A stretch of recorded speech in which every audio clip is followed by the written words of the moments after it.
Peace, what's going down? It's DJ Payne 1. I have a very special guest today. I'm sure you already know him, Rook from the production team, the J.U.S.T.I.C.E. I just want to thank him for sitting down and having this conversation with me. Peace, man. What's going down? Not much, man. I'm here to talk shit. That's what we do. Recently, you expressed a pretty unpopular opinion, even though it was kind of a truism, but it still was unpopular, especially on social media. And that opinion was that basically being a music professional has to be a full-time job. So in other words, you can't have another job and be a career musician. I think the actual statement you made was you cannot be a producer, artist, or manager with a day job, pick a side and stay there. And you know, I'm not going to ask you to sit here and defend that statement because you did enough of that on Twitter. But I'd like to ask you what led up to that realization in your own career as a full-time musician. The last time I had a job was in 2002.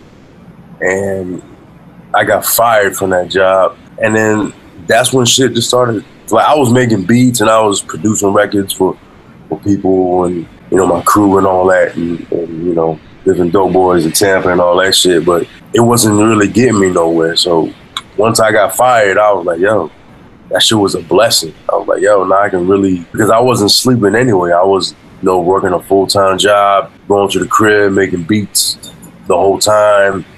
You know, barely sleeping. But once I quit my job, or once I got fired, I should say, you know, that shit was, it was easier for me to do what I got. I mean, it was hard, but it was easier for me to master my craft. It was hard personally, but I knew at the end of the day, it was going to be, it was a good decision and it was a blessing in disguise, I should say. What would you say to a producer who's kind of at that point where, because I was at that point too, obviously I quit all my jobs and went full time with music too. Oh, so you quit stripping? Dope. Yeah, and it was good money too. I don't know. Yeah, man. You know, I know how that goes. They got webcams and stuff now. I can make money. Gotcha, yeah. But let's say you got a producer who's right on the verge of really becoming a professional, but they're just scared to take that jump. What advice do you give them as far as just overcoming that fear? Not doing it because obviously they can just do it. I mean, don't be a fucking pussy. You know what I'm saying? Because fear is the most fucked up thing to ever happen to humans. Mm-hmm. You know what I mean?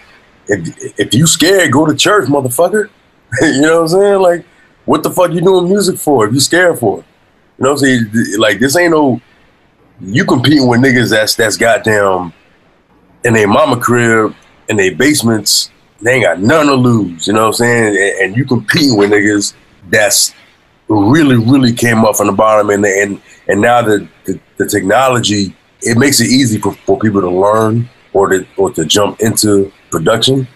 So it's like, even if you're not a nerd or computer nerd, you can really get into it now, you know, and not such a socioeconomic positive place to really get into it, and which is, to me, is a good thing. So you competing with these guys that ain't got nothing to lose, and they got all the talent in the world, and these motherfuckers will go to the studio all day and try to fuck with rappers, try to fuck with niggas like 21, fuck with niggas like, all, like, you know what I'm saying? They just be laid up in the studio all day, you know what I'm saying? Cause I see it. You know what I'm saying? I've been around Metro and C-No and all these guys, man. Like, they have all these young guys around them making music, and they just learning around them.